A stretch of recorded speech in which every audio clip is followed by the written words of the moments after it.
At the start of 2015, the country's economic forecasts were, at the very least, promising. The World Bank forecast it is among the fastest-growing economies in sub-Saharan Africa.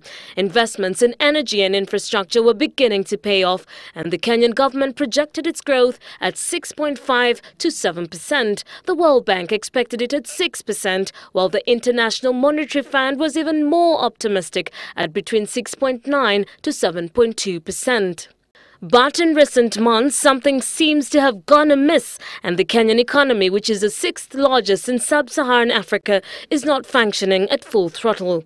The shilling has lost its value, the government's cash flow is tight, and debt levels are getting higher. Where our actual challenge is, to be honest with you, is we are mixing our 2017 journey. A bit of what we are talking is not economics. It is preparing the journey for election in 2017. Today, interest rates are at their highest in more than a decade. Inflation is on a spin, the government seems broke, and many are questioning the benefits of the Eurobond that was issued last year. Economists, however, argue that politics has taken over what should otherwise be a factual debate. What is the true story of the state of the Kenyan economy?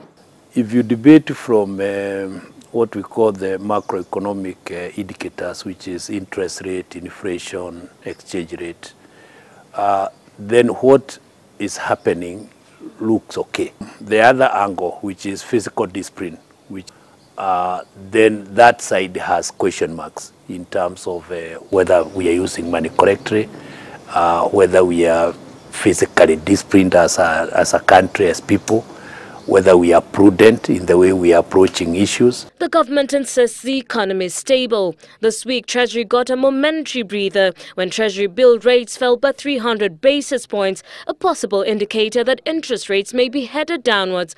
An interview with the Deputy President on the Sunday Nation went a step further and claims a dip in interest rates within 2 months. But is that realistic? The word 2 months may be a bit optimistic. But I think, again, we need to be clear from what you call facts side of it. What is it that we want the exchange rate to look like? That's what will drive how the rates will behave.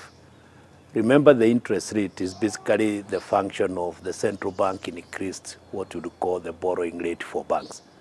The central bank increased what we call the cash ratio.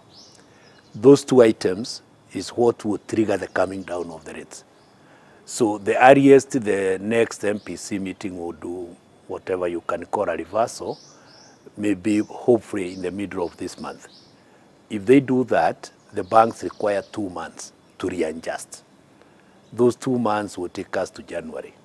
The free-falling shilling has also been of concern to many Kenyans, but the government argues the situation is not unique to Kenya. The Kenyan shilling has lost 15% of its value since January. The Ugandan shilling has dropped by about 21%. Ghana's cedi has tumbled 26%. The Tanzanian shilling has dropped by 25%, while the South African rand has shed 7.2% of its value this year. So, are there signs of recovery? Kenya is much, much far better than all the other economies we are comparing with. The Eurobond, in which Kenya raised $2 billion was to keep government out of the local debt market and lower interest rates. The debate can be, did they know the best for them to do what they did? Do you think that a debate, one can say, depends with who was advising who. Now, if you read the original statement of the Eurobond, it did not start, and I repeat, it did not start with President Uhuru. It started in President Kibaki's government. It was only actualized during President Uhuru's time. Economists are now challenging Parliament to walk the talk, saying financial discipline, mismanagement of funds, duplication of roles at national and county level are an indicator that Parliament isn't living up to its bill. The House is not opposition or government. It's a legislative unit with an oversight on behalf of Wajiko. Unfortunately, it has tied itself the other way around. It's too much in bed with the executive. When they talk, people don't seem to hear them.